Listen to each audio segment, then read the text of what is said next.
les médias, c'est toujours... ça, j'en parle toujours, quand les clients me posent la question, je suis toujours, comme la politique, je suis toujours très mitigé sur ce qu'on peut lire. Parce que c'est des informations qui sont générales, qui sont importantes, intéressantes. Mais quand on est dans un processus d'achat, il est important de se détacher vraiment de cette partie média. Parce que si tu écoutes les prix en disant « oui, les prix vont monter » ou « les prix vont baisser », non, ça dépend d'où tu veux aller. Et surtout, ça dépend de ce que tu veux faire. La pénurie de logement, ouais, je pense qu'elle est assez claire. Il y a pas mal de demandes, peu d'objets intéressants. Un notaire m'a dit il y a quelques temps que il n'avait pas vu depuis un certain temps des ventes de maisons en dessous de 2 millions, ce qui est assez étonnant quand tu y penses. Hey, c'est Edouard, bienvenue dans l'After, le podcast dédié à l'immobilier et au monde du business en Suisse romande. Ce podcast a un seul objectif, rassembler des experts à travers tout le pays pour vous partager les meilleures informations sur l'immobilier et le monde des affaires. Si vous appréciez le contenu, je vous demande une seule faveur, laissez-nous un avis 5 étoiles sur la plateforme que vous utilisez. Allez, bon épisode. Jordan Dixon, tu es directeur de Swiss Rock Properties SA, filiale de courtage de Swiss Rock Group. Exactement. Merci beaucoup d'accepter de faire cet épisode avec moi. Merci à toi pour l'invitation, ouais, ça fait plaisir. On va décortiquer le marché immobilier genevois aujourd'hui dans cet épisode. En quelques chiffres d'abord, et tu me diras ce que tu en penses, mais le canton de Genève, c'est le 6e plus petit canton de Suisse, tout petit Genève. C'est 45 communes, c'est 524 000 habitants, c'est un taux de logement vacant de moins de 0,4%, grosse pénurie de logement. C'est une évolution de la population de 1% par année en moyenne, c'est les 5 dernières années. J'étais surpris de cette statistique. Hein. Ouais. Les chiffres viennent de CIFI, mais j'étais surpris de la statistique. Moi, je m'attendais à plus. C'est un revenu imposable moyen de 101 000 francs par année. C'est un taux de chômage de 1,8%. Et le prix d'un appartement en PP en moyenne standard est de 1 720 000. Et le prix d'une maison en moyenne est de 2 268 000 francs. C'est juste ? Ouais, je suis assez d'accord avec cette dernière donnée par rapport au prix moyen. Et une autre donnée que tu as donnée par rapport aux statistiques, la pénurie de logement, ouais, je pense qu'elle est assez claire. Il y a pas mal de demandes, peu d'objets intéressants. Et c'est vrai que, comme on en parlait une fois, un notaire m'a dit il y a quelques temps qu'il n'avait pas vu depuis un certain temps des ventes de maisons en dessous de 2 millions, ce qui est assez étonnant quand tu y penses. Depuis combien de temps ? Ouais, je crois qu'il m'avait dit quelque chose comme un an et demi. Ah oui. Et bon, c'était un peu aussi l'effet Covid qui a lancé ça, mais Et dans le canton de Genève de manière générale ? tu peux avoir des petites exceptions, mais on va dire que de manière générale, ouais, je pense que c'est assez juste. En tout cas, la big picture. Après, tu peux avoir par commune, tu peux avoir des petites exceptions, mais Combien de temps ça fait en moyenne sur le marché un bien immobilier à Genève quand vous le publiez ? Il y a quand même des trucs qui traînent. Hein. il y a des choses qui arrive. traînent. Après, c'est une statistique que j'ai on va dire, éprouvée depuis presque 15 ans où je fais de l'immobilier. En général, si l'objet est bien placé, dans le sens, dans une commune qui a de la demande, si les photos sont sympas, l'objet est bien entretenu et que le prix est bien placé, en moyenne, tu mets 45 jours pour vendre l'objet. 45 jours. Ouais. C'est une moyenne. Ok. Hein. Après, forcément, il y a des objets qui traînent depuis plus longtemps. Mais ça, c'est pas forcément une question de marché, c'est aussi peut-être des raisons des propriétaires, de choix qu'ils ont fait par rapport à la vente, où là, forcément, ça peut aussi rallonger les délais de vente. C'est où que ça va le plus vite ? Parce que le marché immobilier genevois, alors on en reviendra tout à l'heure, mais il est quand même très divisé. Hein, tu me dis si je me trompe, mais il y a même une partie campagne, bien que Genève c'est tout petit, mais il y a quand même une petite partie campagne. Ouais, une grosse partie campagne. Ouais, en surface, ouais, en territoire. Par rapport à Genève, c'est quand même très très densifié, Genève. Mais ensuite, Genève-Ville, Genève-Ville, ouais. ouais, très densifié. Après, il y a toute une couronne en fait qui est autour, qui est pas mal. La partie, si tu prends vraiment le centre-ville avec la vieille ville, les quais, ça c'est vraiment densifié, et puis c'est une façon de vivre et c'est une ambiance. Après, quand tu prends toute la périphérie proche, tu fais Vesna, Conches, Chêne-Bougerie, tu fais Troinay, enfin avant Vessy, Troinay, toute cette couronne-là, côté rive gauche, elle est vraiment assez intéressante. Il y a beaucoup de demandes par là, ouais. Et rive droite, c'est moins bien. Rive droite, ouais, pas mal, mais en fait, de ce côté-là de la rive droite, en fait, dans la couronne un peu secondaire, t'es vite sous les avions. T'as l'aéroport qui est rive droite, et ça, c'est vrai que les gens sont un peu moins d'attrait par rapport à ça. Ce qui est pas mal et un peu méconnu, selon moi, c'est toute la Champagne genevoise. Donc c'est à partir de Aunay. Tu prends Aunay, Confignon, Bernay, toutes les régions qui sont par là sont magnifiques parce qu'en fait, tu as des beaux territoires, c'est la campagne, tu as les vignerons qui sont pas loin, tu as des petites collines en fait, donc tu peux facilement avoir des maisons avec des vues hyper sympas. C'est bien ensoleillé, il y a des coteaux typiquement Confignon, Bernay qui sont exposé sud. Donc c'est vraiment top. Le tram, il va jusqu'où? Parce que Bernay, ça s'est développé énormément, non? Le tram va aujourd'hui jusqu'à Bernay. Ah, ça s'arrête à Quand Bernay. j'étais courtier, avant de m'occuper d'une chère équipe, il y a bientôt 10 ans, le tram s'arrêtait à Confignon. Et en fait, tous les habitants du quartier, notamment Saint-Mathieu et tout ça, en fait, attendaient le tram avec grand intérêt. Et là, j'y suis retourné il n'y a pas longtemps pour aller voir justement une maison. Et le tram va vraiment jusqu'à Vailly, il y a l'école qui est à la sortie de Bernay. Et ça change la vie parce qu'en fait, quand tu es dans Bernay Village, tu descends, Luche-Pelay, où il y a l'école principale, et en fait, tu as le tram qui est là. C'est génial. À quel point ça a influencé le marché immobilier de Bernay, ça? Est-ce que tu vois les prix qui ont grimpé? Parce que le tram, il est là-bas depuis quand? Le tram a toujours été jusqu'à Confignon. Enfin, c'est sur la route de Chancy. Ouais. Jusqu'à Confignon, jusqu'à la croisée de Confignon, c'est en fait la sortie de route de Chancy avec l'autoroute et l'entrée de Bernay. Et depuis qu'en fait ils ont fait ce second tronçon qui passe de Bernay jusqu'à en fait le rond-point qui tourne à Cesnove. De Cesnove, c'est un petit village qui est juste après Bernay. J'ai allé là-bas. Ça a donné de l'intérêt parce que forcément les maisons qui étaient déjà là ont eu un accès au transport. Ils ont toujours eu le bus, mais d'avoir le tram qui va directement en ville pour les enfants, c'est génial. Et il y a eu toute une construction qui s'est faite côté route de Chancy, mais quand tu vas direction Chancy à droite, tout le quartier Saint-Mathieu, chemin de Prémarais, où là ça s'est vraiment bien développé. Alors il y a toujours les immeubles de l'époque qui sont là, mais entre deux il y a eu des terrains qui étaient à l'époque des champs, et j'ai vendu des appartements à des clients là-bas. Je suis retourné les voir il n'y a pas longtemps, et ils m'ont dit ah ouais maintenant ça a bien changé, on s'en va quoi. Donc ça a influencé en bien, ça a amené du transport. Mais ça a aussi amené beaucoup de construction et des gens qui voulaient de la quiétude et de la campagne vont aller ailleurs aujourd'hui. Des prix qui sont montés quand même. Ah ouais. À Bernay. Ouais. Assez drastiquement. Parce que si je compare un petit peu le but de ces épisodes, là, c'est décortiquer les marchés cantonaux. Et si je compare un peu à ce que je connais plus dans le canton du Valais, par exemple, l'arrivée d'un bus, ça change, je pense, beaucoup moins le prix sur le marché que ce que le tram pourrait avoir comme influence à Genève. J'imagine. C'est pas que tu vas prendre 15% parce que tu as le tram qui est là. Ça va, je pense, apporter un confort supplémentaire aux habitants. Voilà. Je pense que c'est plutôt comme ça. Mais est-ce qu'un acheteur, maintenant, il devrait se dire justement, parce que j'ai une carte des communes de Genève, des 45 communes de Genève sous les yeux, est-ce qu'un acheteur devrait se dire, moi, il faut que j'investisse à Erlaville ou à Cartigny ou à Laconay parce que c'est à côté de Bernay, c'est juste un poil plus loin? Je dirais que ça dépend en fait de la personne et du profil de la personne. Parce que quand tu investis en bourse, tu as un profil investisseur, tu dis ok j'investis, je choisis mes actions, mes obligations, quoi faire. Quand tu investis dans l'immobilier, ça dépend pourquoi tu le fais. Est-ce que tu le fais pour ta résidence principale, parce que tu veux accueillir ta famille, tu veux habiter là-bas, tu veux y vivre, ou tu es un profil investisseur où tu dis ok j'ai des fonds, sous-entendu j'ai déjà ma maison, je suis propriétaire et puis en fait j'ai des fonds en plus que je veux allouer à un investissement. Dans le premier cas, je pense qu'il n'y a pas de meilleur choix que d'autres, c'est en fait en fonction de ta vie. Et pour avoir vu et a eu la chance de traiter avec beaucoup de clients depuis des années, je pense que chaque client a son meilleur endroit pour habiter. Je te prends un exemple personnel, j'habite dans une commune qui est hyper sympa, qui est vert, où les écoles sont à côté, puis on a le bus à côté, les forêts à côté. Pendant le Covid, c'était génial. Pour rien au monde, je vais changer là où je suis aujourd'hui.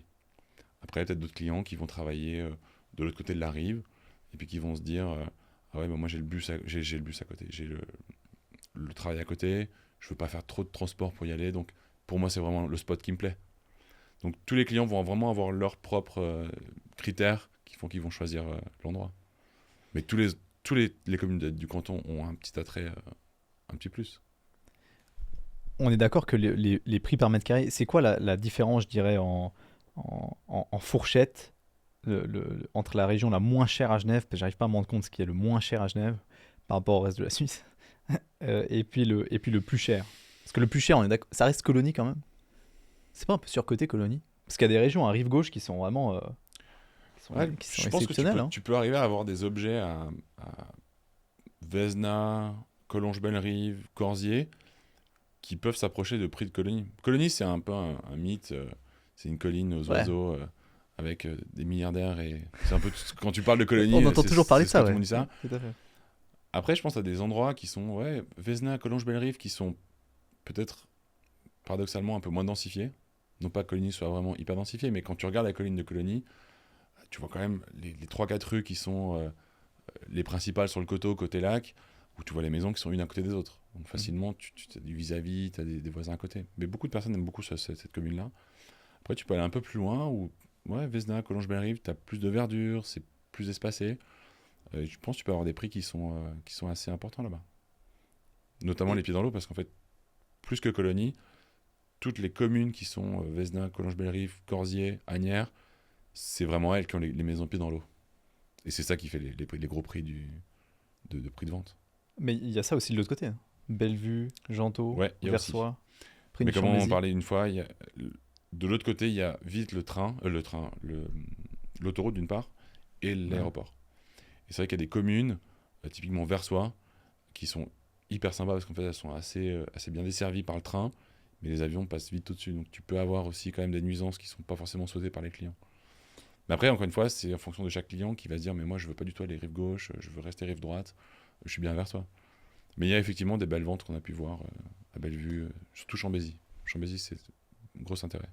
Les nouvelles constructions du genre, parce qu'à Bellevue maintenant il y a le siège de Lombardier qui vient d'être qui est à bout touchant là maintenant. Ils vont être livrés bientôt. C'est terminé, je pense qu'ils vont déménager là-bas. C'est 2000 personnes ou 3000 personnes dans ce bateau. C'est gigantesque. J'ai pu le visiter, c'est absolument fantastique. Mais c'est un beau bateau. C'est incroyable. Et ça, en tant que courtier, là, est-ce que, je sais pas, c'est un argument de vente ou ça change le marché d'une commune comme Bellevue ou pas? Je dirais pas qu'une commune comme Bellevue, c'est plutôt une région. Ouais.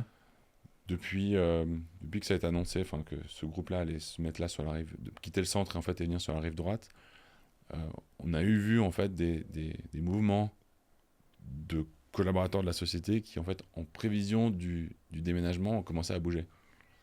Moi j'ai eu 2-3 clients qui habitaient rive gauche, qui travaillaient dans cette société et puis en fait ils ont bougé rive droite pour être plus proches à terme de leur job. Ok. Il faut dire que passer d'un côté à l'autre de la rive en voiture, il faut être raccroché. Quoi. Non, mais il faut prendre le bateau, là. Ouais, ils vont faire un bateau. Ouais. En plus, ils vont faire un bateau. Ils vont faire un bateau pour la boîte. Mais tu as cet exemple-là, mais tu as un autre exemple où récemment, dans la presse, tu pouvais voir que Rothschild a quitté le centre-ville pour aller au quartier de l'Étang. Et je pense qu'ils vont avoir le même mood avec les collaborateurs. Parce qu'il y a quand même, pareil, un petit trajet pour aller du centre-ville jusqu'au quartier de l'Étang. Et tu as des personnes qui sont aujourd'hui rive gauche. On ne peut pas vouloir faire 40 minutes de route pour aller au travail le matin, avec les contraintes de déposer les enfants à l'école et d'aller au travail ensuite. Peut-être vaut mieux se déplacer côté Champagne-Genevoise ou rive droite proche, pour finalement se relocaliser dans un centre névralgique. Et donc ça, je pense que ça influe sur les mouvements. Ouais. C'est quoi la fourchette de prix la plus faible alors, à Genève? Et c'est où ça se vend le moins cher? Je dirais... entre 18 et 22 000 francs le mètre carré. Non. Tu peux t'approcher. Je pense que tu as encore des endroits qui sont en dessous de 10 000 francs le mètre carré. Ah, il y en a? Ouais. Chancy. Ah ouais. Chancy, c'est un... Oui, c'est au bout du bout. Hein. C'est la commune la plus à l'ouest de la Suisse. Étonnamment, j'ai pas vu énormément de ventes là-bas. Les gens qui sont à Chancy sont assez contents d'être là-bas, visiblement. Ok. Après, en termes effectivement d'attrait, quand tu parles aux clients de Chancy, ils ne sont pas forcément les plus intéressés. Mais là, c'est une commune où tu as encore des prix qui sont assez, je dirais, raisonnables. Et puis, tu peux avoir une partie qui est vers Satigny, sous Satigny, tout là. Ok. Satigny, La Plaine, Dardany. Okay. C'est des communes qui sont un peu plus loin, parce que de Bernay, pour aller à Dardany, il faut quasiment 25 minutes de route encore. Donc, quand tu es au centre-ville, ça fait 40 minutes de route, 50 minutes de route. Mais c'est assez sympa. D'ailleurs, Dardany, c'est la première commune où j'ai vendu un appartement il y a 15 ans. Ah ouais. C'était combien il y a 15 ans? C'était un 4 pièces, donc 2 chambres, qui faisait 80 mètres carrés. On avait vendu 700 000 francs, 750 000 francs. Ouais. Prix de la zone de développement aujourd'hui. Ils se vendraient 1,2 million aujourd'hui. Ouais, en tout cas. Et alors, la fourchette de prix la plus haute, c'est où? Parce que... Ça dépend. Colonie, ça reste quand même plus cher que... Si on se dit Colonie, est-ce que... En Suisse, tout le monde connaît Colonie, parce qu'on parle que de ça. Je pense que c'est là où il y a eu les transactions les plus élevées. Ou en tout cas, c'est la référence de Genève des prix les plus élevés. Ouais, c'est dans la tête des gens. Ouais. Mais quand tu vas dans le détail, ouais. Tu peux avoir des petits lots qui sortent du chapeau. Typiquement, rive droite, tu as eu quelques maisons à 50 millions qui se sont vendues de ce côté-là. Cologny, oui, bon, c'est la référence, effectivement. Mais encore une fois, tu prends les communes de la rive gauche. Je pense que si tu te concentres sur Vesna, Collonges-Bellerive et Corzier, là, tu as des belles transactions. Hein. Au bord du lac, des belles maisons, des prix assez intéressants. Et est-ce que Cologny, c'est préféré parce que c'est plus proche du centre-ville ou rien à voir? Simplement parce que si les prix sont un peu plus élevés à Cologny qu'à Collonges-Bellerive, par exemple, Ouais. qui est Collonges-Bellerive qui est un poil plus loin. Mais bon, c'est pas très très loin non plus au final. En voiture, c'est 5 minutes. Quoi. Ouais. Parce que les prix aux eaux vives, par exemple, enfin, vraiment plein centre, Genève, est-ce que c'est plus cher que Cologny? C'est plus cher que Collonges-Bellerive ou pas? Je pense que c'est pas forcément très comparable parce que les eaux vives, ça sera principalement, et à quelques exceptions près, des appartements. Oui. Cologny, ça sera principalement, à quelques exceptions près, des maisons. Ouais, donc tu peux pas, je pense, tirer trop de conclusions de différence, mais oui, Cologny, c'est une commune qui est appréciée, qui est recherchée, où c'est connu mondialement. Quand tu parles de Genève, Cologny, ben, tout le monde sait de quoi tu parles. Après, je pense que tu peux encore aussi montrer aux clients qu'il y a d'autres endroits que ce quartier-là, enfin cette commune-là, qui peuvent aussi avoir de l'intérêt pour des personnes qui voudraient acheter une maison à la base ici. Okay. Genre Vendôme, par exemple, c'est un peu moins connu. T'as pas la vue sur le lac, par contre, mais t'as des terrains qui sont juste incroyables. Tu prends le prix d'une maison à Cologny, tu prends le même budget, tu le mets à Vendôme, t'as peut-être 2 fois le terrain, 3 fois le terrain. Ah ouais. Ça dépend après de ce que les clients aiment. Tu dis ça parce que vous vendez un projet. Ouais, on a fini. Ça, par exemple, c'était combien le mètre carré? Grosso modo. On a vendu... Quartier, donc immeuble résidentiel, haut de gamme, appartement. Haut de gamme, appartement, voilà, c'est un terrain de 2,5 hectares, donc grand parc, beau bâtiment, R+2, donc pas non plus des gros volumes. On avait prix moyen autour de 15-16 000 francs le mètre carré. Ok. Si on se concentre sur Céligny maintenant. Ouais. Petite enclave genevoise. Chez les Vaudois. Dans le canton de Vaud. J'ai fait un épisode sur le canton de Vaud, puis effectivement, ce qui ressortait de l'épisode des prix sur le canton de Vaud, c'est plus on s'approche de Genève et plus c'est cher quand même. Mais la partie Morges-Nyon, qui reste vaudois, mais collée à Céligny, au final, trop proche, c'est des prix qui sont très très proches, Rolle, très proches de Genève. Céligny, c'est pareil. Est-ce qu'il y a une différence vraiment fondamentalement en termes de prix? Parce que c'est un peu plus loin quand même. Je pense que si tu t'arrêtes à Nyon, en fait, tout ce qui est entre Nyon et ici, Vevey, c'est effectivement ce que tu viens de dire. Ouais, ça semble être, disons, des prix qui sont assez dans une même gamme. Je pense que Nyon, en tant que tel, c'est un microcosme où tu as vraiment... je pense que c'est une région qui est vraiment demandée, les gens aiment beaucoup. Après, avant Nyon, donc entre Genève et Nyon, tu as toute la Terre Sainte. Et là, effectivement, c'est pas les prix genevois, ça reste quand même des prix vaudois. Mais en vrai, si tu pars du pont du Mont Blanc et que tu vas jusqu'à Hermance, côté donc rive gauche Genève, je pense que tu prends le temps de trajet que tu as pour aller de ce point, entre ces deux points-là, tu le transposes de l'autre côté, t'es canton de Vaud. Et il y a, à mon avis, des clients qui, en regardant le marché genevois avec un certain budget, ont quand même regardé cette Terre Sainte en se disant, mais pour le même budget, qu'est-ce que je peux avoir? Et souvent, tu as des maisons quand même un peu plus grandes, voire individuelles quand tu peux avoir des jumelles à Genève pour le même budget. Donc ça a donné de l'intérêt. Il y a eu, peut-être un peu moins maintenant, mais en tout cas pendant des années, il y a eu quand même pas mal de clients qui sont partis de Genève, qui cherchaient à Genève depuis longtemps, qui ne trouvaient pas, et puis en fait ils ont été le canton de Vaud, ils ont trouvé ce qu'il fallait. Et en vrai, maintenant avec le train, tu fais Genève-Lyon même pas 15 minutes, quoi, 20 minutes. Ouais, bien sûr. Donc ouais, je pense que ça a une influence. À quel point est-ce que le marché immobilier genevois dépend de la conjoncture internationale, à ton avis? Parce que je me rends pas compte du nombre d'acheteurs expats qui déménagent à Genève, parce que obligatoire, permis B, permis C, etc. Mais ouais, déjà tu as cette barrière-là effectivement sur la réglementation. Après, là, en ce moment, tu vois quand même de l'attrait, parce que les non-dom qui quittent Londres ont plusieurs destinations possibles. Ils ont l'Italie, la Suisse. Bon, de facto, la Suisse est un peu plus chère que l'Italie. Mais après, je pense que ces gens-là regardent aussi plus loin que le simple fait de dire, OK, combien va me coûter mon forfait dans cette ville, dans cette ville-là.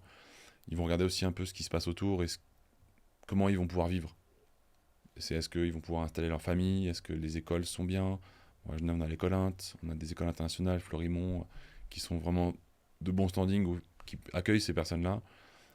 t'as l'aéroport. Je pense que l'aéroport, c'est quelque chose qui est hyper important. Quand tu habites dans une ville où tu dois faire peut-être 1 heure de route pour aller à l'aéroport, c'est pas non plus une ville de premier choix. À Genève, tu as l'aéroport à 10 minutes. Même pas 5 minutes depuis la gare Cornavin. Donc oui, ça a de l'intérêt. Et pour des personnes qui sont un peu moins regardants sur leur forfait et la réglementation fiscale, ils vont vraiment voir qu'est-ce qu'ils ont comme argument supplémentaire de vie. La Suisse, c'est un pays qui est une belle terre d'accueil. Parce qu'on m'a posé la question en commentaire il n'y a pas si longtemps que ça. C'était qu'est-ce qui va devenir du marché immobilier genevois avec Trump maintenant aux États-Unis, les décisions qu'il pourrait prendre qui pourraient impacter l'Europe et les organisations internationales. Est-ce que quittent les États-Unis, comment ça se passe? Donc, des expats potentiellement qui ne viendraient plus ou qui déménageraient à cause de ça. Ça a une influence ou pas? Vous sentez quelque chose là ou pas? Les gens ont peur de ça, ils vous en parlent, ou, je sais pas, les acheteurs. Je pense que quand tu écoutes Trump, il y a tellement une nouvelle par jour que si tu commences à écouter tout ce qu'il dit, tu restes en Suisse. Moi, j'ai dit que ça avait certainement absolument aucun impact sur le marché immobilier genevois. En Suisse. Mais... Je pense que Suisse en général, mais d'autres pays sont peut-être plus exposés, mais la Suisse reste un pays quand même assez désiré, assez neutre, assez central. Je pense pas que ça va avoir un grand impact. C'est quel genre de personnes qui achètent? Là, si on se concentre un peu plus sur le luxe, parce que à Genève, parce qu'au final, bon, les prix, le prix du luxe en Suisse, c'est ouais, il n'y a pas que du luxe, mais tout est cher, justement, ce que j'allais dire. Le très traditionnel genevois, c'est du luxe à Fribourg, en Valais. Mais le luxe genevois, c'est de l'ultra extra luxe. C'est du Verbier pour du Valais, par exemple, pour comparer, si on veut. On peut comparer. Si on veut bien. Et c'est quel genre de personnes qui achètent en général? Est-ce que c'est des Suisses qui connaissent la Suisse depuis toujours, ou bien c'est purement international, ils se déménagent en Suisse pour faire l'achat? Il y a un peu de tout. Parce que, ça dépend. En fait, il y a des Suisses qui achètent des maisons à 20 millions à Cologne. Ouais, ça arrive. Ah ouais? Ouais. Ok. On peut revenir aux communes, parce que ça, c'est aussi assez intéressant, mais il y a des personnes qui habitent dans des communes depuis 20, 25 ans, qui ont leur maison, ou qui sont là depuis toujours, qui ont fait grandir leurs enfants, et puis en fait, les enfants sont partis. Ces personnes-là se retrouvent pré-retraite avec leur grande maison, et puis ils veulent changer, donc ils vont vendre justement à des jeunes qui veulent maintenant une grande maison, et puis les personnes qui quittent leur maison vont vouloir des projets d'appartements, mais dans ces mêmes communes-là. Donc souvent, les personnes qui ont toujours vécu dans une même commune vont rester dans un environnement proche. Parce qu'il y a un bus, il y a des commerces pas loin, ils ont leurs habitudes, leurs amis. Pour Colonie, pour le reprendre, ou Colonie-Vendôme, tu as le golf. Donc ça, c'est un endroit qui est assez central. Donc souvent, les gens quand tu fais un projet d'appartement un peu haut de gamme, un peu sympa là-bas, c'est les gens du golf qui vont acheter. Ok. Quasiment. Un petit mot quand même sur la politique genevoise. Et ensuite, on rebondira sur les prix de manière globale, l'évolution des années dernières, et puis où est-ce qu'on est en train d'aller. J'étais assez surpris des données que j'ai pu récupérer, mais le Grand Conseil à Genève, c'est 22% de PLR, c'est 18% de socialistes, 15% de Verts, c'est 14% de MCG, Mouvement Citoyen Genevois, c'est 12% du DC, c'est 10% de Liberté et Justice Sociale, donc le parti de Pierre Maudet, et c'est 9% du centre. Ça veut dire que si on considère le centre comme étant un parti de droite, mais voilà, c'est le centre, mais centre souvent un peu plus à droite quand même, c'est 67% à droite et 33% à gauche. Ouais. C'est plus à droite que le Valais. Ouais, je suis étonné du pourcentage. Là, c'est le canton, rien à voir avec les communes. Donc, ville de Genève, rien à voir avec ça. Canton de Genève. À quel point, pour toi, la politique a une influence sur le marché genevois? Est-ce que tu as des exemples concrets, je dirais, d'impact de la politique? Par essence, je m'étends jamais trop sur la politique parce que je pense que c'est un sujet qui est vite scabreux, on va dire. Mais l'exemple là qui, pour notre sujet, peut être vraiment intéressant, c'est en 2019 quand il y a eu un moratoire qui a été déposé par le canton pour le développement des terrains. Parce que tu pouvais, depuis 2012, dans la loi, donc développer davantage les terrains que ce que la loi t'autorisait. C'est des dérogations. Et les dérogations sont vite devenues en fait, des coutumes où tous les projets s'est développés en densification. Et c'est vrai que ça a amené certaines communes à commencer à réfléchir un peu à ce qui se passait sur leur territoire, parce que c'était vraiment pas sur densification, mais pas mal de développement assez important. Et en 2019, en fait, le canton a vraiment mis un moratoire en disant c'est fini, il n'y a plus de dérogation, on s'arrête à la loi stricte, donc 30% si on fait un immeuble en THPE ou une maison en THPE. Et là, ça a eu un vrai impact. Donc 30%, c'est l'indice d'utilisation du sol, quoi. Ça veut dire on a un terrain de 1000 m², on peut faire 300 m². Exactement. Ça, c'est 300 m² de surface utile ou habitable? Habitable. Habitable. Habitable. Donc tu fais 150 m² au rez-de-chaussée, plus 150 m² au premier.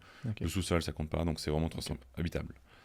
Et donc ça a eu pour moi un vrai impact parce qu'il y a eu plusieurs effets à ça, notamment sur les prix, premièrement, parce que forcément, quand tu pouvais densifier à 40% ou 45%, bah, tu pouvais forcément avoir un chiffre d'affaires de vente plus important, donc tu pouvais acheter un peu plus cher.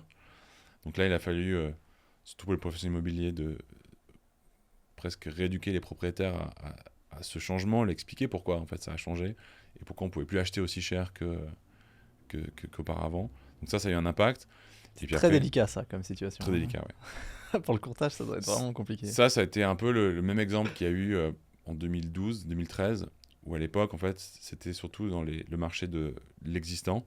C'est une petite parenthèse. Existant, en fait, location-vente, où il y avait des entreprises qui étaient assez importantes, style Palmolive, il y avait aussi Procter & Gamble qui étaient là. Enfin, ils sont toujours là, mais à l'époque, en fait, ils prenaient en charge les locations des collaborateurs qui venaient, surtout les expats. Et moi, je me suis retrouvé face à des propriétaires de maisons de ville, style Thanos, qui les louaient 13-14 000 francs parce qu'en fait, les boîtes payaient pour les employés. En fait, quand ces boîtes-là ont arrêté de prendre en charge les expats parce qu'en fait, les personnes se sont localisées, puis du coup, ils ont payé leur loyer. En fait, ils ne pouvaient plus louer 13-14 000, ils étaient là à 8-9 000, ils ne trouvaient pas. Et donc là, c'était un premier exercice de leur dire, ouais, mais bon, c'était parce qu'il y avait une raison particulière. Et pareil pour les ventes. Parce qu'il y a eu un temps, c'était une courte période en fait, où les entreprises payaient les frais de notaire à leurs collaborateurs. J'ai eu le cas une fois. Ah ouais. Ouais. Donc en fait, les clients ne payaient pas les frais de notaire, donc 4%, c'est un petit budget quand même. Donc forcément, ils pouvaient, s'ils le souhaitaient, le mettre dans l'objet. Donc forcément, ça a eu un petit impact aussi. Donc c'est des petites périodes en fait qui sont des fastes où tu dois quand même après rééduquer le propriétaire, lui dire écoutez, ouais, c'était une période, c'était chouette, mais la réalité est tout autre. C'est fini. Ouais, c'est fini. Enfin, c'est pas fini, ouais, c'est fini. Et là, justement, pour la question du moratoire, pour revenir au sujet, ça a été, pendant 1 an et demi, il a fallu vraiment parler avec les propriétaires, leur expliquer voilà, que ça a changé, pourquoi et comment. C'est un impact. D'ailleurs, Casatax, ça a une vraie influence là sur les transactions ou pas? Oui, bien sûr. Quand tu proposes un appartement Casatax, il y a plus de... C'est un vrai argument. Ah ouais. Ok. Bon, ce qui est vrai. Parce que les frais d'achat sont divisés par 2, non? Ouais, peut-être pas divisé par 2. T'as un abattement qui est assez substantiel. Il y a, je crois, entre 15 et 20 000 francs de différence. C'est un réel impact parce qu'en fait, les frais de notaire sont quand même assez élevés. Tout dépend de la durée de possession du bien que tu vas acheter, mais souvent, c'est des frais, en fait, tu les payes et puis il y a peu de chances que tu les récupères un jour. C'est vraiment c'est de l'argent que tu as sorti, que tu as payé, c'est des taxes que tu payes. Et quand tu donnes à quelqu'un la chance de pouvoir acheter quelque chose Casatax, il va déjà économiser ça, et puis c'est souvent des primo-accédants. Et en vrai, tu dois être primo-accédant pour avoir Casatax. C'est ta résidence principale pour 3 ans. Donc, c'est une vraie aide. Tu sais qu'à Fribourg, ils viennent d'introduire la gratuité des frais d'acquisition pour les primo-accédants, ouais, jusqu'à un certain niveau. C'est bien, ça pousse les gens à se lancer.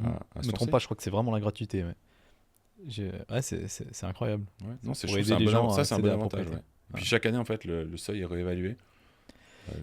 Là, il est autour d'1,3 million, donc c'est un peu plus. Donc c'est bien. Et est-ce que les zones de développement, c'est un vrai avantage aussi? C'est une bonne affaire ou pas, une zone de développement? Parce que si tu dis bonne affaire, ça veut dire que c'est un bon investissement, c'est un objet d'investissement. Il y a eu beaucoup de débats à ce sujet. Il y a d'ailleurs la loi Longchamp qui maintenant règle tout ça. Oui, c'est un vrai avantage pour les personnes qui veulent y habiter. Et qui y habitent et qui sont des primo-accédants. Oui, parce que c'est une aide, c'est des prix qui sont capés. Alors oui, au bout de 10 ans, tu te retrouves à être dans le marché libre. Donc forcément, tu fais une plus-value, mais ça, c'est un fait. Mais oui, je trouve que c'est une bonne chose pour les personnes qui veulent acheter. Et quand vous sortez un projet avec des prix dans une zone de développement, ouais, ça part en... 15 minutes. Ah ouais. Non, on a fait une fois un projet en zone de développement et oui, il y a de l'intérêt. Ok. Parce que moi, j'ai l'impression que la concurrence a vachement évolué quand même. Par rapport à quoi? Où la différence de prix d'une zone de développement a quand même s'est rapproché un peu plus, mais peut-être c'est moi qui me trompe, mais c'est rapproché du prix du marché par rapport à avant, au tout début des zones de développement. Ouais, bah oui, Après, le prix moyen a augmenté. Ouais, ok. Ouais. Si on revient sur l'évolution des prix, post-Covid, si on repart cette fois en 2019-2020, et un élément que j'ai trouvé très intéressant moi à Genève, c'est que on peut rapporter l'évolution des prix à Genève avec, on peut rapprocher l'évolution des prix à Genève avec ce qui s'est passé dans les stations de ski en Valais. Enfin, je veux dire, il y a un marché qui ressemble beaucoup plus aux stations de ski que d'autres marchés immobiliers, comme je sais pas moi, la Plaine en Valais ou le canton de Fribourg, le canton de Vaud. Je trouve assez intéressant. Et j'ai l'impression quand même que le marché genevois est peut-être un petit peu plus volatile qu'ailleurs. C'est-à-dire les prix augmentent très vite, mais parfois ils peuvent stagner, peut-être baisser un poil si tout d'un coup il se passe quelque chose. Ouais, t'as des petites Je sais variations. pas, 2018, 2019, ou c'était peut-être. Bon, le Covid, ça a eu un impact, mais je pense que ça a eu un peu un impact partout parce que c'est quand même nouveau. C'était un phénomène où on savait pas où on allait et beaucoup de gens pensaient qu'on allait être. Enfin, même moi j'ai pensé aussi qu'on allait être confiné à vie, on va dire, mais je pense que ça peut vraiment avoir une pression sur de dire ok, mais qu'est-ce qui va se passer? Est-ce qu'on va pouvoir retourner au bureau? Comment ça va se passer? Qu'est-ce qu'on va faire? Et puis est-ce que je vais avoir assez de place chez moi pour faire un bureau si je dois rester pour travailler chez moi? Donc ça, je pense, ça a eu un petit stress chez les personnes qui font que les prix, ben forcément, ils sont un peu envolés parce que Covid et post-Covid, en fait, il y a eu des ventes qui se sont faites où je pense que les prix qui sont pratiqués sur certaines ventes, en réalité, ne se seraient jamais passés à ce prix-là. Tu aurais pu vendre un 4 pièces à 2-3 millions parce que les gens ils voulaient absolument cet appartement-là parce qu'il y avait un jardin, alors qu'en vrai, ça vaut peut-être pas ce prix-là. Ouais. Tu vois. Donc je pense qu'il y a eu une période de faste, encore une fois, où pareil, comme pour les autres exemples qu'on a eus, c'était une période spéciale où tu avais un marché avec des acheteurs qui étaient là, qui achetaient, qui regardaient presque pas ce qu'ils achetaient parce qu'ils voulaient un jardin, absolument, ou ils voulaient une chambre de plus. Et là, c'est devenu un peu plus revenu un peu à la raison, on va dire. C'est fini. Oui, les gens regardent plus maintenant. Et bien. Est-ce que les prix ont baissé avec l'augmentation des taux ou pas? Alors ça, je suis toujours très partagé. Si on se concentre sur le marché traditionnel, ouais. Question des taux, c'est quand il y a 3 ans, on est passé en 2 semaines de 1% à 3%. Oui, là, il y a clairement un changement. C'est sûr, parce que si tu ramènes ça vraiment à de la réalité de tous les jours, quand quelqu'un avait par exemple une traite hypothécaire de 1000 francs par mois, si par hasard tu te retrouves dans le renouvellement à ce moment-là, tu passes de 1000 francs à 3000 francs.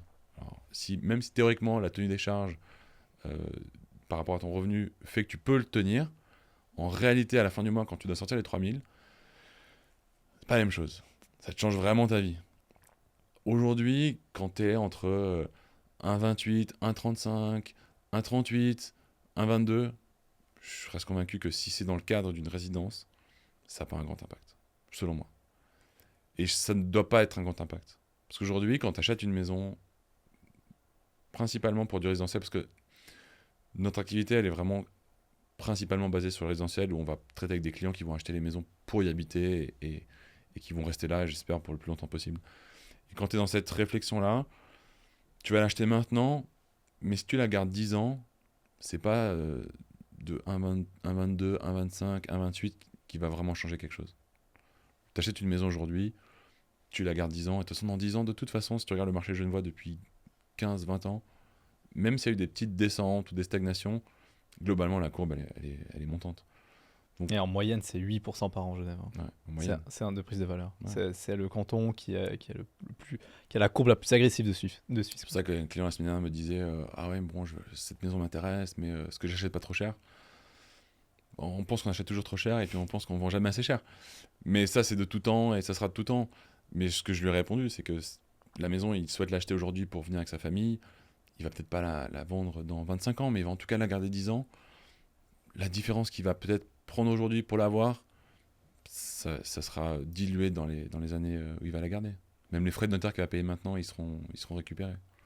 Donc je pense pas que ça a vraiment un réel impact. Tout dépend en fait quels yeux tu as sur ton investissement. Et puis le marché du luxe, donc ces fameuses villas, on en parlait tout à l'heure, est-ce qu'il y a eu une différence quelle qu'elle soit avec l'augmentation des taux ou pas? Limité parce que ces clients-là, Ils mettent combien de fonds propres en général en pourcentage Ça dépend des objets, mais si tu es objet de luxe, tu dois en tout cas mettre 30%. Mais souvent... Il n'y a pas beaucoup. Ouais. En tout cas, tu dois mettre 30%, après ça peut aller jusqu'à 50%. Voire même plus, après ça dépend des personnes. Mais les personnes qui, dans cette catégorie de prix, réfléchissent différemment, parce que il y a plus de fonds propres, donc ils peuvent aussi acheter en fonds propres et puis ils se refinancent derrière après pour diverses raisons, avec divers montages. Donc, c'est une façon différente de travailler. Si tu prends les maisons plutôt, on va dire, la tranche entre 1 million et 3 millions, où nécessairement les gens, à peut-être 80% vont faire des financements, là tu es entre 20 et 30% de fonds propres, oui, forcément, le financement a un grand impact. Est-ce que aujourd'hui, où est-ce qu'on est situé maintenant dans le marché? Donc allez, on est début mars là, au moment où on tourne cette vidéo, mais je dirais premier semestre de manière générale. Comment est-ce que tu sens le marché depuis début d'année 2025? Dynamique. Ouais, beaucoup de demandes, beaucoup de volume de transactions. Volume, on verra les chiffres qui vont sortir, pas forcément chez nous, mais les statistiques qui vont sortir pour le premier trimestre. Mais je pense que oui, dynamique pour divers points où en 2024, deuxième partie de l'année, on a eu pas mal de visites, pas mal de rendez-vous avec des clients qui regardaient. Mais on s'est rendu compte que les clients voyaient beaucoup de choses. Ils tournaient, ils regardaient, ils revisitaient plusieurs fois, ils faisaient le tour, mais en fait, ils prenaient pas forcément de réelles décisions. Parce que je pense que la deuxième partie de 2024 a été, pas forcément en Suisse, mais de manière générale, c'était un peu anxiogène comme ambiance. Ah ouais? Il y a Donald Trump qui allait arriver au pouvoir, on ne savait pas trop comment ça allait se passer. Il y a eu... On sait toujours pas comment ça va se passer. On a un peu des idées, mais tu as la guerre en Ukraine qui, même si elle n'est pas encore à la porte de l'Europe, mais bon, ça donne aussi quand même un petit climat anxiogène. Et j'ai l'impression que les gens étaient en train de regarder, mais tardaient à prendre une décision. 2025, je pensais commencer l'année tranquillement en disant on va lancer l'année, on va partir. Première semaine, ça a décollé. Et je me suis rendu compte que beaucoup de clients qui visitaient en 24 sont revenus en 25 et là ils atterrissent. Ils font des offres, ils discutent, ils regardent, ils vont à la banque. Et vraiment, peut-être 5-6 cas assez flagrants. Ok. Et même, on a eu des clients qui sont venus visiter des objets qu'ils avaient vus au mois de septembre l'année dernière. Ils sont revenus. Ça, c'est des objets qui traînent un peu, ça. C'est des objets qui traînent. Et c'est quoi la vision sur alors, deuxième semestre, donc sur l'année 2025? Bon, je vous souhaite que ça continue comme ça. Et puis, mais sur les 5 ans, si tu dois te dire, ok, bon, les 5 dernières années, bon, on en a parlé, Covid, évolution des prix, croissance des prix assez agressive, peut-être même encore plus pour les maisons, ou tout ce qui avait un jardin un peu. Plus, jardin. Ouais. Encore plus, donc ça c'était à peu près partout pareil. Augmentation des taux d'intérêt, quand même baisse du volume. Les gens réfléchissent un peu plus, peut-être comparent plus la location à la propriété. Voilà. On a les médias aussi qui ont une influence. On a parlé d'ailleurs en off. T'as senti ça? Ouais, les médias, c'est toujours... ça, j'en parle toujours. Quand les clients me posent la question, je suis toujours, comme la politique, je suis toujours très mitigé sur ce qu'on peut lire. Parce que c'est des informations qui sont générales, qui sont importantes, intéressantes. Mais quand on est dans un processus d'achat, je pense qu'il est important de se détacher vraiment de cette partie média, parce que si tu écoutes les prix en disant oui, les prix vont monter ou les prix vont baisser, de manière générale, mais quand tu focalises sur des communes, tu prends Vesna par exemple, c'est pas demain la veille que les prix vont baisser à Vesna par exemple. Donc si tu prends les news d'il y a quelques mois qui disaient oui, les prix vont baisser, ou non, ça dépend d'où tu veux aller. Et surtout, ça dépend de ce que tu veux faire. Comme nous, on se focalise en partie sur les résidentiels qui vont y habiter, je pense que c'est vraiment important de se dire, ok, est-ce que c'est pour le client qui veut acheter, est-ce que c'est le momentum pour lui d'acheter, est-ce qu'il veut, qu'est-ce qu'il veut, et surtout pour le vendeur aussi, est-ce que c'est le bon moment pour lui de vendre, tu vois, je pense que c'est plutôt une approche où écouter les deux parties, les conseiller au mieux sans se dire je vais absolument faire la vente, c'est voir où est-ce qu'on en est. Moi, ça m'est arrivé de dire à des clients, écoutez, des vendeurs, en vrai, attendez encore un an parce que c'est pas le bon moment pour vous. Pour des questions d'hypothèque, des questions de fiscalité. Et je pense que c'est plutôt ça qui vraiment fait le marché, c'est quels sont les vendeurs, quels sont les acheteurs, qu'est-ce qu'ils veulent faire, et est-ce que c'est le bon moment pour eux. Ça, c'est pour moi le truc le plus important. Il y a un impact d'ailleurs, la fin de l'impôt sur le gain immobilier à 0%, là, sur les, tu sais, parce que maintenant c'est entré en vigueur, là, c'est 2% maintenant le minimum. 2% à 25 ans, ouais. Ils s'en foutent un peu. C'est très faible, 2%. C'est faible. C'est le plus faible de Suisse encore. C'est assez faible. il y a pu avoir un petit rush fin d'année avec les clients qui disaient ouais, je veux vendre avant janvier parce que je veux économiser 2%. Mais en vrai, ça a été une petite bulle. Ouais. Okay. Bah, quand tu passes 25 ans, Micro-impact. Souvent les clients qui sont propriétaires n'ont plus, voire peu d'hypothèques. Ouais. Non, c'est peu d'impact. Puis ils ont fait une bonne affaire. En 25 ans en général. Ouais. À Genève. Pourtant bien entretenu, ouais. Et donc dans 5 ans, le marché, tu le vois comment ? Sur les 5 prochaines années. Est-ce que tu te dis... Ah, vas-y. Non, vas-y, je te suis. Moi, j'allais dire, est-ce que c'est... Centre-ville de Genève, de toute façon, c'est tellement mûr comme marché. Voilà, bon. Mais est-ce que tu te dis des communes limitrophes du genre Vernier, Aunay, Nancy, Carouge, ça va continuer de grimper, ça va continuer de suivre les prix du centre. Alors potentiellement, c'est les mêmes prix que le centre, mais je pense pas quand même. Hein. Non. Centre-ville, plein centre. Au vif, c'est quand même plus cher que Aunay, Nancy. De facto, oui, c'est plus cher. Donc est-ce que ça va suivre la tendance ? Tu dis, le centre, c'est un peu la référence, et puis ça va continuer de grimper autour. Et puis, ou bien tu te dis, il y a plutôt des régions comme Bernay qui ont déjà bien évolué, qui vont accélérer, parce que maintenant il y a le tram, et puis ça continue de construire, puis ça attire de plus en plus de monde, etc. Je remarque une tendance de clients qui sont au centre-ville, clients plutôt jeunes, hein, qui sont dans les 30, 35, 30 et 40 on va dire, qui ont du temps de leur célibat, début de mariage, habitent au centre-ville, qui maintenant ont les enfants, et forcément les appartements du centre qui sont pour certains des 3 pièces, des 4 pièces, ça devient un peu petit. Et forcément, si tu veux une maison ou tu veux plus grand, tu sors un peu du centre-ville. Donc je pense que oui, tout ce croissant en fait qui est là, qui tourne, on va dire, entre Vézina, encore une fois, jusqu'à Bernay, tout ce croissant-là, à mon avis, dans les prochaines années, il va y avoir de l'intérêt. Notamment parce que aussi les entreprises du centre-ville sont en train de sortir. Si tu regardes le quartier des banques, il est en train de se vider des entreprises. Il va se passer quoi avec ce quartier ? Je sais pas, mais je pense que ça va être pas mal. J'ai vu des 3 images synthèse de ce qu'ils imaginent. Ouais, franchement, ça peut être cool. Mais ça va devenir des logements partout dans le centre. Logement, mais ce qui est bien, ça va être un peu, un peu derrière la Coraterie, donc assez calme. Il y aura le tram à côté, tu peux aller en ville facile. Ça va être bien. Selon moi. Tu penses que c'est un peu l'avenir de l'immobilier genevois, ça ? Parce qu'il y a quand même des bureaux qui coûtent très très cher à la location au centre. Encore à ce stade. Encore plus cher que du logement. Ouais. Mais là, on parle de loyer. Hein. Mais parce que j'ai pu assister à une conférence très intéressante dans laquelle le sujet c'était est-ce que transformer des bureaux en logements, c'est l'avenir du marché immobilier. Je me rappelle. Voilà, on était ensemble à cette conférence. Oui, je pense que c'est un avenir. Mais je te rappelle de ce qui... Bon, évidemment que je te rappelle. Mais la discussion, c'était...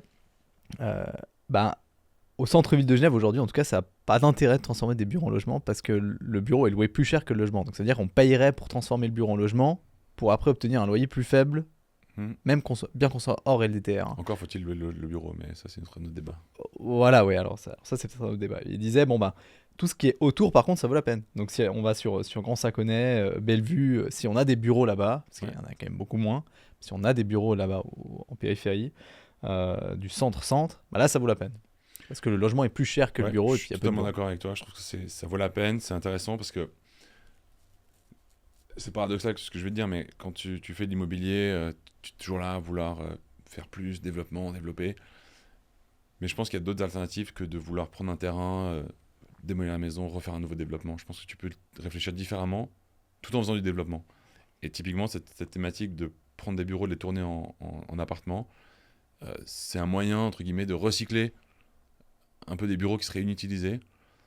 Et ça, c'est une thématique, dans le groupe où je suis, on a ça à cœur et ça le fait. On a même fait un projet comme ça. On a tourné 1000 m² de bureaux qui étaient coincés dans un immeuble de PPE. On a changé ça, on a fait 10 appartements. Ah. En fait, on a ramené à l'origine, l'état d'origine des appartements et ça s'est vendu parfait. Et ça a été facile avec la copropriété, ça ? Non, hyper dur. Ah, voilà. Hyper dur. Mais ça, c'est un travail de fond, de pédagogie, de diplomatie, pour pouvoir aller là-dedans. Mais en fait, si tu prends un pas de recul par rapport à ça, en vrai, ce qui s'est passé, ça a été peut-être pénible, et je le comprends pour les propriétaires pendant 12 mois d'avoir ces travaux-là. Mais en vrai, tu te retrouves avec un immeuble en fait, qui a son origine. Parce que là, c'était vraiment au 7e étage, tu avais 1000 mètres qui s'étendaient sur trois allées. C'était un seul bureau coincé là-dedans. Et là, on a tout remis en appartement. Et donc, je trouve ça aussi cool de te dire tu contribues à remettre à l'état d'origine quelque chose qui a été changé au cours de sa vie. Donc, je pense que oui, tourner les bureaux en appartement, ça a de l'avenir. Vous avez beaucoup d'acheteurs qui cherchent à faire du rendement à Genève ou pas? Des investisseurs. Parce que tu as parlé beaucoup d'habitation propre, Ouais. mais d'usage propre, mais est-ce que le rendement, c'est une vraie question, un vrai sujet que vous avez Ouais, on a le sujet. On a le sujet. Après, comme les prix à Genève sont quand même relativement hauts, le rendement attendu en face, il faut aussi être conscient que c'est pas forcément des rendements que tu auras dans d'autres villes d'Europe ou même d'autres villes de Suisse, par exemple. Tu vois, où les prix d'achat sont quand même plus raisonnables. Tu achètes un 4 pièces à Fribourg, tu vas louer un certain loyer, tu vas acheter un 4 pièces à Genève, ça va pas être le même prix. Tu vas peut-être le louer plus cher, mais l'investissement de départ avec les fonds propres avancés de départ, c'est quand même assez important. Je pense que le rendement est vu peut-être différemment. Je te prends un exemple de clients qui avaient une maison, qui habitent une maison, qu'ils ont depuis plus de 25 ans. Et en fait, ils pensaient à leur suite. Ils avaient des fonds de côté. Ils ont acheté un appartement pour après. Puis en fait, comme ils ont encore leur maison, ils l'ont loué. En attendant de pouvoir aller dans la maison, dans l'appartement. Tu vois. Donc c'était une certaine logique. Ils n'attendaient pas forcément un énorme rendement, mais ils ont fait un peu de rendement. Donc ça a donné aussi des appartements à louer. Après, les investissements d'appartements en lot individuel, c'est une chose. Je pense que tu as plus d'opportunités quand tu fais vraiment plutôt des immeubles. Ça, ma filiale fait un peu moins ça. C'est plutôt une autre filiale du groupe qui le gère, mais la partie investissement se joue plutôt sur des locaux entiers, des immeubles, d'appartements, plutôt que des lots isolés. Tu as toujours des achats d'appartements. Tu en prends un, tu le rénoves, tu le loues. Ou souvent, c'est plutôt type opération de marchand de biens où tu vas acheter, tu rénoves et tu revends. Ouais. Mais la fiscalité, là, elle est assez forte. Donc, faut vraiment bien acheter pour pouvoir trouver un rendement intéressant. Ou acheter avec la bonne structure. Parce que c'est exactement ce que je pensais en fait. Je fais la comparaison et je reviens sur la comparaison marché immobilier genevois avec une station de ski. Une station de ski, c'est un peu pareil. Moi, j'ai le sentiment que, tu vois, en station de ski, tu vas jamais acheter un chalet à Verbier pour faire du rendement. J'ai pas besoin de faire un dessin pour savoir pourquoi. Je veux dire, le prix est tellement élevé que si tu achètes un chalet à Verbier, de toute façon, les concurrents acheteurs que tu as avec toi, c'est des concurrents qui achètent pour eux. Qui le veulent pour le week-end. Ils le veulent pour le week-end et ils ont de l'argent. Et donc, ils sont prêts à payer le prix qu'il faut pour l'avoir. Ouais. Donc, toi, si tu fais des calculs de rendement, c'est la seule fois de ma vie à Verbier, j'ai eu une petite guerre de surenchère. Incroyable. Ah ouais. Ah, t'as vendu un bien à Verbier? On avait un bureau à Verbier et on a eu une vente. Ça s'est vendu 400 000 francs au-dessus du prix qui était annoncé dès le départ. Ah, quand même. Mais genre mode enchère. Incroyable. Mais 400 000 francs au-dessus du prix, tout est relatif, tu vois. Si c'est 400 000 francs sur 36 millions, c'est pas pareil que si c'est 400 000 francs sur 1 million. Ouais, sur 3 millions, c'était. Ah, 3 millions, ah ouais. Ah non, c'est beaucoup. Ouais, c'était violent. Ah, c'est beaucoup. C'est combien le mètre carré? Par mètre carré? Je crois que ça faisait 25 000 francs le mètre carré, un truc comme ça. Ah ouais. La fourchette, elle est exceptionnelle. Moi, j'ai eu un plaisir monstre, et j'ai toujours un plaisir monstre d'ailleurs d'aller sur Sifi, et tu sais, t'as les fourchettes de prix en fonction de nombre de pièces, et puis de l'état du bien immobilier. Et les fourchettes, c'est hallucinant, quoi. Ça va en gros de... Je sais pas, t'as le moins cher, du moins cher, vraiment, c'est un truc du genre 18 000 francs le mètre carré. Et puis le plus cher, tu montes à 40 ou 42. C'est un truc de fou, vraiment, Verbier pour ça. Mais... Bon, après, à Genève, tu peux avoir des cas pareils où tu peux avoir des ventes de biens immobiliers qui sont à des prix, on va appeler ça stratosphériques, parce que quand tu approches les 35-40 000 francs le mètre carré, c'est quand même assez important. Mais je pense qu'il faut aussi mettre en perspective... Tu as parlé de l'état du bien, et ça, pour moi, je trouve que c'est hyper important. Parce que, clairement, ce genre d'appartements vont être achetés par peut-être des étrangers qui vont s'installer ici. Mais on doit mettre en perspective le fait que si un appartement a besoin de rénovation, surtout si c'est au centre-ville, ben forcément, c'est des vieux immeubles où tu dois souvent traiter avec la CMNS, la Commission des Monuments et Sites, où tu dois vraiment les suivre, tu dois voir ce que tu dois garder, conserver, échanger. Tu as une barrière de la langue qui est assez importante, et ça prend souvent du temps. Moi, j'ai un client qui a rénové un appartement sur les quais. Ça lui a pris 2 ans pour le faire. Ah, wow. Mais les Genevois, il était là, il l'a fait. C'était sa passion, il a adoré la rénovation. Mais en vrai, si tu te mets dans les pieds de quelqu'un qui est dans les baskets de quelqu'un qui est étranger, qui vient de Londres et qui s'installe ici, est-ce qu'il va avoir envie de traiter avec un architecte et avec la CMNS pendant 2 ans avec la barrière de la langue? Je pense pas. Donc je pense que le premium qu'il va peut-être payer va être aussi le gain de temps qu'il va se donner de pas faire ces travaux-là. Ouais, 100%. Donc tu peux avoir justement des prix qui parfois sont un peu hauts, mais il faut voir derrière pourquoi en fait c'est un peu haut. Je rebondis sur les chalets à Verbier, dont je parlais tout à l'heure, et puis les maisons de luxe. Je parlais avec un banquier assez récemment, là, il y a 2-3 semaines, qui fait passablement de financement à Verbier. Et puis il m'a dit, dans la boucle comme ça, il m'a dit quand on finance un chalet à Verbier par exemple, 10 millions de chalets, on finance 5 millions. Et puis il m'a dit ça comme ça, donc 50% à peu près. Et puis je me suis dit, j'ai eu l'opportunité une fois d'évaluer un bien immobilier à Verbier, donc une vraie expertise. Là on est en train d'en faire une deuxième, mais c'est très très compliqué à valoriser un bien immobilier parce que là où tu le ferais de manière traditionnelle pour un bien immobilier standard, c'est très délicat, tu as très peu de comparables et puis tu as des prix qui sont très élevés, donc complètement décorrélés du coût de construction. Okay. Et je me dis, pour les objets à Genève, tout est très cher. Donc est-ce qu'il y a souvent des problématiques avec les banques pour retenir le prix de vente, surtout quand le financement est important, quoi. À mon sens, je dirais, tu dis tout est très cher, je pense que tout est relatif, surtout. Parce que quand t'es pas de Genève, forcément, tu vois les prix, tu te dis, oh, c'est quoi ces prix? Mais en vrai, si tu te poses vraiment et tu regardes, on a une chance à Genève encore, pourvu que ça dure, c'est que les prix sont publics. Donc tu peux vraiment tirer des bonnes statistiques et comparer vraiment des choses. Donc aujourd'hui, dans un autre canton où t'as pas les prix publics, quand tu dois évaluer quelque chose, tu peux le faire de manière intrinsèque avec le terrain, le cubage et là où il se trouve. Mais à Genève, tu peux en plus rajouter dans la balance la comparaison du marché. Parce que tu peux vraiment te dire, ok, qu'est-ce qui s'est vendu autour dans les 12 derniers mois. En plus, on a la chance d'avoir un bureau d'analyste qui, chaque semaine, il scanne tout le marché et toutes les ventes. Donc, on a un tableau Excel qui est juste incroyable. Tu peux les piocher et tu te dis, qu'est-ce qui s'est vendu dans cette rue depuis 5 ans. Donc ça, c'est hyper utile parce que quand on rend une estimation à un client, on peut lui dire, voilà, selon les métriques du terrain, les cubages, on peut lui dire, voilà la valeur intrinsèque. Mais on peut le mettre en perspective dans le marché. Et ça, c'est hyper intéressant. On a eu, quand tu as mentionné le SIFI, et ça, on l'utilise aussi beaucoup parce que forcément, ça donne un peu une idée. Et pour revenir sur le sujet des banques, SIFI, c'est un sujet qui est aussi utilisé par les banques. Donc, quand on fait les estimations de nous au départ, on va essayer d'être, je ne veux pas dire conservateur parce qu'il faut quand même aussi être juste par rapport aux propriétaires, mais on va faire une estimation qui va être hédoniste avec les données de base de la maison. On va mettre dans le marché avec le SIFI pour leur dire, écoutez, voilà, l'estimation est celle-ci.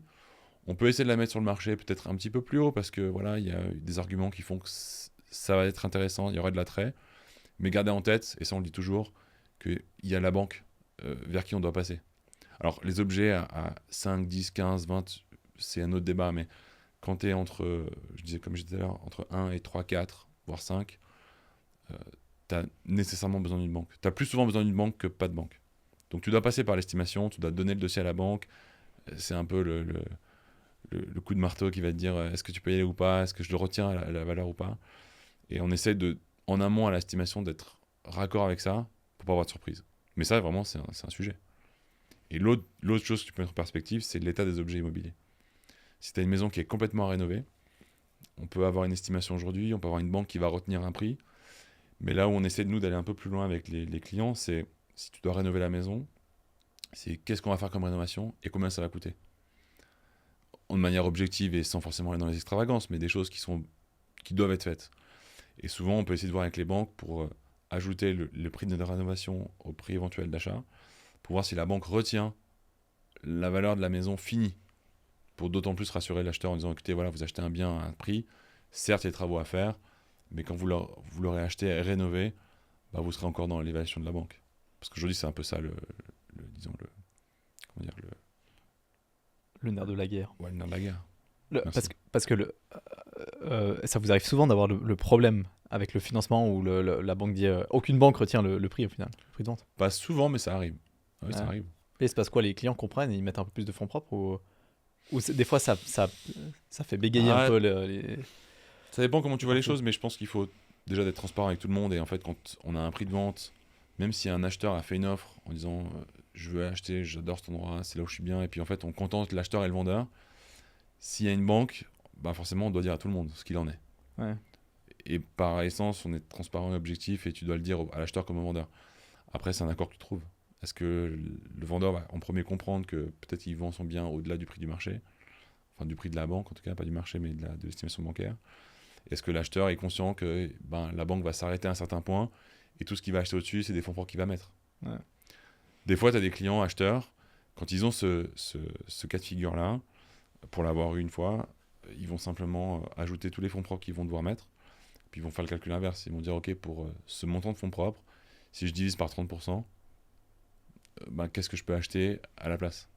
Des fois, ils changent de route, ils vont ailleurs, parce qu'ils disent, OK, quitte à mettre ces fonds propres là, je vais ailleurs. Ou d'autres cas, ils disent, non, mais ça me va très bien, je suis conscient et j'y vais. Donc, c'est plutôt une question d'écouter le client, les clients, acheteurs, vendeurs, puis de voir ce qu'ils veulent faire. Mais en tout cas, cette question-là est une vraie question. Et tu sens une différence sur le marché depuis l'introduction de BAL 3, là, début d'année, ou pas? Franchement, pas grand-chose. En tout cas, dans les valorisations. Non, pas beaucoup. Pas beaucoup? Honnêtement, non. Okay. Pour l'instant. Est-ce que tu es d'accord pour terminer cet épisode de donner des fourchettes de prix par commune, vite fait? Ou pas? Ouais. C'est délicat de faire ça. Hein, on y va. Ah ouais? C'est un vrai test. C'est un peu délicat, mais vrai test. Commençons en rive droite, peut-être, mais on va pas tous les faire, hein, il y en a 45. Mais Bellevue, par exemple. Mais c'est plus des villas, ça, Bellevue. Hein. Non, quoi qu'il y a des appartements quand même. Bellevue, c'est moitié. Ouais, pas moitié-moitié, mais. Ouais. Je dis, faisons plutôt Chambézy. Ouais, voilà, ouais, Chambézy. Appart, ça sera combien de la fourchette de prix? Appart Chambézy? Ouais. 12-13 000. 12-13. Et puis là la comparaison, c'est quoi? C'est du neuf ou bien c'est un appartement standard, quoi? 10-15 ans. Faisons moyenne des deux, à peu près. Ouais, moyenne des deux, ok. Donc si on est neuf, on devrait être plutôt dans la fourchette haute, voire. Plutôt fourchette haute, ouais. Un peu au-dessus, puis ok, d'accord. Grand Saconnet? Quand ça connaît. Beaucoup d'expats là-bas. Hein. Beaucoup d'expats. Forcément, les organisations sont à côté, donc ouais. Ça se vend assez bien. Je dirais, ouais, pareil, 13, 12-13. Ok. Vernier? 10-11. Ah ouais.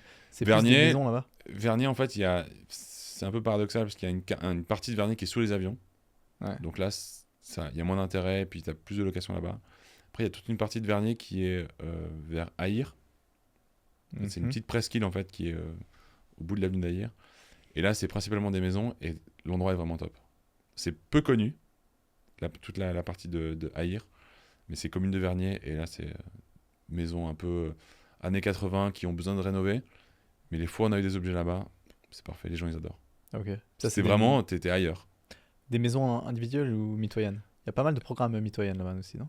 Ouais, mais il y a aussi des années 80, il y avait beaucoup de terrains, genre 1000-1200 mètres carrés, une à côté de l'autre, et des individuels. Ah ouais? Ouais, c'est un des derniers coins où tu peux trouver des individuels pour des budgets encore assez raisonnables. Ok. Parce que c'est un peu méconnu. Ok, d'accord. Mérin? Mérin, ça dépend dans quel coin tu te trouves, mais si t'es centre de Mérin, en fait, là où il y a le tram, t'as quelques résidences qui sont pas mal. Là, les prix, j'ai pas eu beaucoup de ventes ces derniers temps, mais je pense que t'es autour de 10-11 000. En moyenne, comme Vernier? Un peu plus, ouais, t'es 12 000. 12 000, ok. Et Eau Vive? 50. En fait, au vif, t'as deux coins. T'as le côté quai Gustavador, parce que c'est quartier des Eaux, donc là, t'es sur les quais, t'as la vue sur le lac, t'es beau. On a fait une vente l'année dernière, on était 36 000 francs le mètre carré. Ah ouais, quand même. À rénover. À rénover. Ah ouais. Et puis ça, c'est quelle taille d'appartement, ça? Là, il fait un studio. 350 mètres carrés. 350 mètres carrés. Ouais. À 36 000 francs le mètre carré. Ouais. Ça, c'était pas mal. À rénover. Ah oui, c'était... Et donc là, t'es là, mais bon, c'est des cas particuliers. Ouais. Après, c'est pas la moyenne. Non, c'est pas la moyenne du coin. Ah, ok. Après, quand t'es aux eaux vives, ça dépend. T'as des quartiers, des rues qui sont un peu moins exposées. Alors dans la commune de Genève. Ouais, mais du coup, c'est dur de faire une moyenne. Ouais. Commune de Genève, c'est très dur de faire la moyenne parce que tu peux te retrouver eaux vives, quai Gustavador, ou tu peux te retrouver quai Wilson, qui est un peu le même combat. Puis après, tu peux être un peu derrière. Donc, j'aime pas trop faire une moyenne Genève parce que Genève-Ville. Si t'es plus bas, un peu derrière, caché, t'es quoi au plus bas à peu près? Ouais, tout 13, 14. Ouais. Ouais, le centre-ville se vend bien, Champel se vend bien, Florissant. Ouais. Après, tu as des programmes. Nous, on a fait un programme au centre-ville par un architecte assez connu, objet vraiment bien fait. Ça s'est vendu en moyenne 20 000 francs le mètre carré.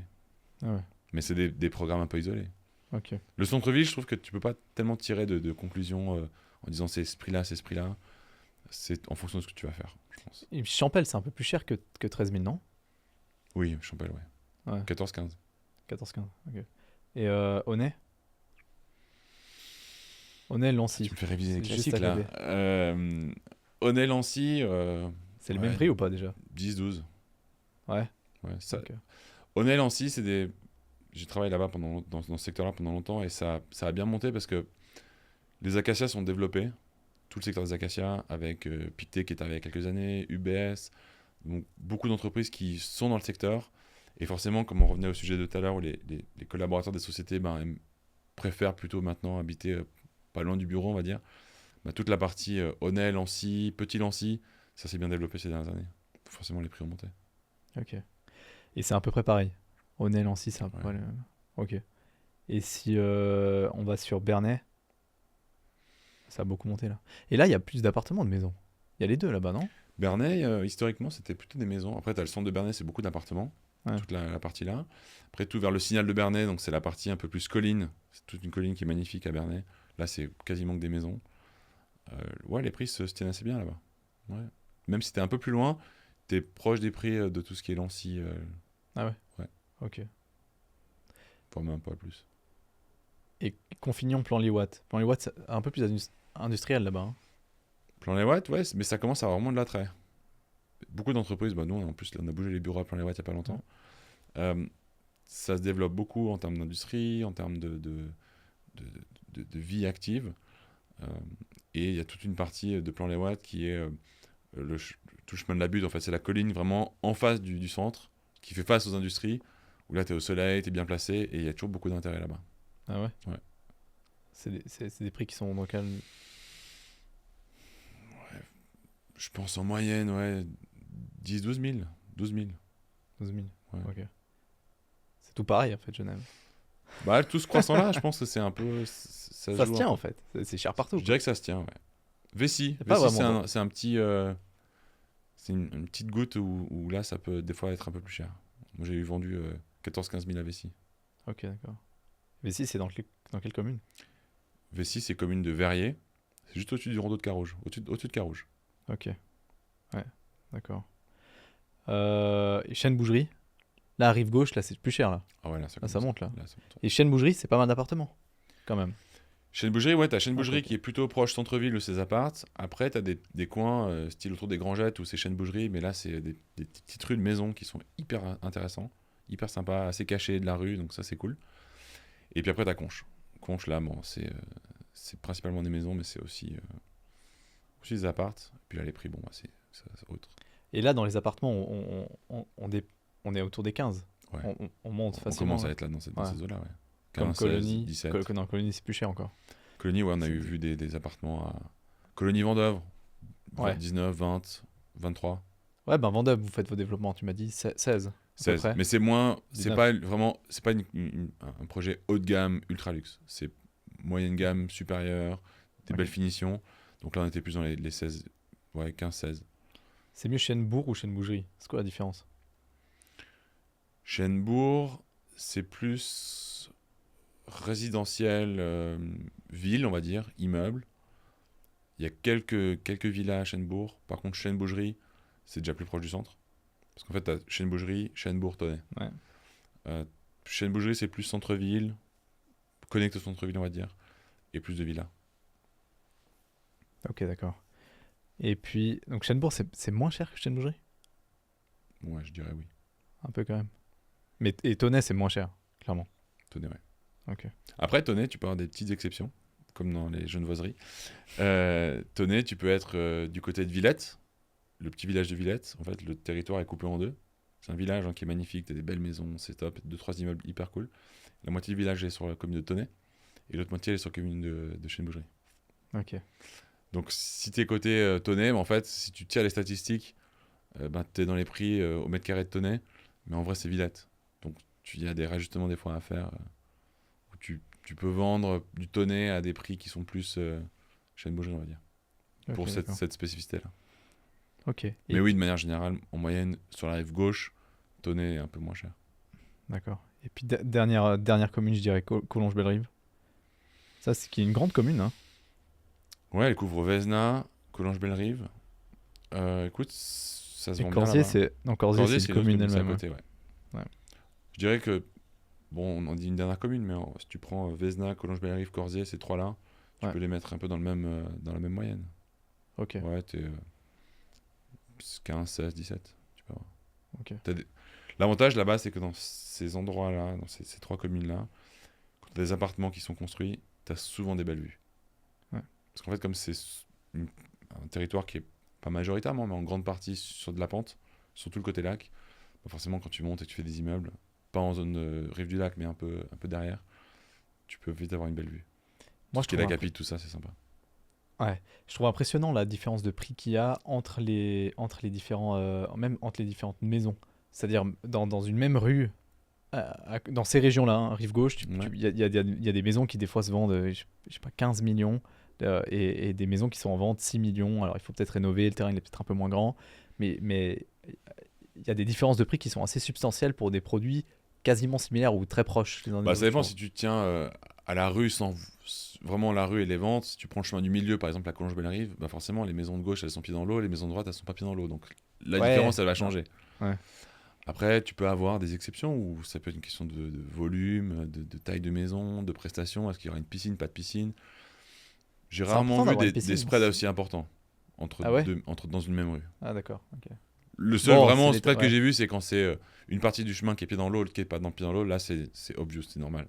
Ouais. Mais sinon, c'est assez. Mais alors, il y a une vraie différence de prix entre le rénové refait Picobello et vraiment le pourri à refaire entièrement. Là, pour le coup, il y a des vraies différences de prix. Là. Ouais. Oui, parce que t'as le comment dire le travail, pas du développeur, mais le travail du client qui va avec son archi va prendre son bâton de pèlerin pour aller faire la rénovation. Tout dépend ce qu'il doit faire, mais ça a l'air d'être vraiment valorisé dans ce genre de région, c'est ça que je veux dire. Ah bah oui, des gens qui veulent pas du tout faire ça. Moi j'ai des clients qui me disent je veux acheter une maison mais je veux pas faire de travaux, j'ai pas envie. Ok. Et puis la piscine, ça change vraiment le prix? C'est un vrai débat ça. Ouais. C'est un vrai débat parce que tu peux avoir autant des clients qui ont 6 millions de budget qui disent moi je veux pas de piscine. Ouais. Et s'il y a une piscine, ils achèteront pas la maison. Ah sérieux? Ça m'est arrivé. Et tu bétonnes la piscine. Ouais, tu la bétonnes ou tu prends pas la maison. Et d'autres qui ont 6 et qui disent mais moi je veux absolument une piscine. Ou piscinable. Ok, d'accord. Mais en vrai, ça c'est un sujet qui commence à arriver à Genève, qui est proche de la politique. C'est l'autorisation pour les piscines. Ok. Ouais. Mais il y en a un paquet. Hein, il y en a un paquet, mais je pense qu'on en verra plus de plus en plus. Ah ouais? Donc les maisons qui ont piscine vont prendre de la valeur? Peut-être. Faites des piscines. Ah, tu penses que ça va être interdit? J'ai vu des... Ça a été discuté déjà. Je sais pas interdit. Je dis pas interdit, hein, je veux pas que ça soit mal interprété, mais ça devient peut-être des fois plus difficile d'avoir une piscine aujourd'hui. Ok, d'accord. Ouais. Bon, magnifique. Jordan, merci infiniment pour le partage. Merci à toi, c'était sympa. On a bien décortiqué l'immobilier genevois. Ouais, tu m'as fait réviser mes classiques. Merci. Tu les connais assez bien. Ouais. Tu connais bien Genève. Hein. J'espère. Et puis, je te souhaite le meilleur pour la suite. Merci à toi en tout cas, bonne continuation. Ciao. Ciao.